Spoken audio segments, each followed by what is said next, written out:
নির্বাচনে নিজ আসনে নিজের ভোট দিতে পারবেন না সিলেটের ৩ প্রার্থী।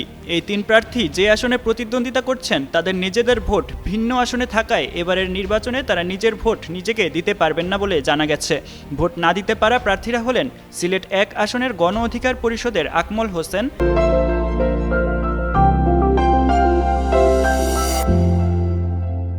বাংলাদেশ কমিউনিস্ট পার্টির প্রার্থী আনোয়ার হোসেন সুমন এবং সিলেট ২ আসনের জাতীয় পার্টির প্রার্থী মাহবুবুর রহমান চৌধুরী। প্রার্থীদের ভোট দেওয়ার ব্যাপারে সিলেটের অতিরিক্ত জেলা ম্যাজিস্ট্রেট ও সহকারী রিটার্নিং কর্মকর্তা পিঙ্কি সাহা বলেন, যার ভোট যেখানে তাকে সেখানেই ভোট দিতে হবে। তবে কোনো প্রার্থী যদি তার নির্বাচনী এলাকায় ভোটার না হন তবে তিনি আবেদন করলে পোস্টাল ব্যালটে ভোট দিতে পারবেন।